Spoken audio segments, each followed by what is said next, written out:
రాష్ట్ర ప్రభుత్వానికి సంబంధించిన ముఖ్యమైన పాలసీ నిర్ణయాలను అంతర్జాతీయ సదస్సులో ఆవిష్కరణ చేయాలనే ఉద్దేశంతో పాటు గత 2 సంవత్సరాల నుంచి రాష్ట్ర ప్రభుత్వం ఇక్కడున్న పారిశ్రామిక వాతావరణానికి సంబంధించిన అంశం విషయంలో పెద్ద ఎత్తున స్పందన అంతర్జాతీయ స్థాయిలో ఉన్న ప్రధానమైన సంస్థలు ఆర్గనైజేషన్స్ కూడా మన పట్ల మనం తీసుకుంటున్న నిర్ణయాల పట్ల హర్షం వ్యక్తం చేయటం, తెలంగాణ రాష్ట్రానికి సంబంధించి రాబోయే కాలంలో పెద్ద ఎత్తున పెట్టుబడులు పెడతామనే ఒక ఆలోచనతో ఉన్న తరుణంలో ఈ వాతావరణానికి కారకులైన మా రాష్ట్ర ప్రజలందరికీ హృదయపూర్వకంగా మొదటగా కృతజ్ఞతలు తెలియజేస్తాం.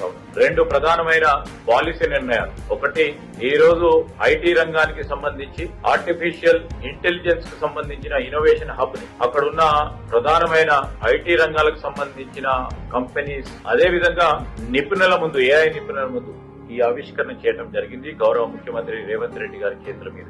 రెండవది, ఇంకో గ్రోత్ ఇంజన్ అయిన లైఫ్ సైన్సెస్ కు సంబంధించి, ప్రధానంగా ఫార్మాకు సంబంధించి కొత్త లైఫ్ సైన్సెస్ పాలసీ, వాటిని కూడా ముఖ్యమంత్రి గారు ఆవిష్కరణ చేయడం జరిగింది. దాంట్లో బహుళజాతి సంబంధించిన ఫార్మా కంపెనీకి సంబంధించిన దిగ్గజాలు కూడా పాల్గొనడం జరిగింది. వారికి ఈ సందర్భంలో హృదయపూర్వకంగా ప్రభుత్వం తరఫున వారికి కూడా కృతజ్ఞతలు తెలియజేస్తా ఉన్నాం.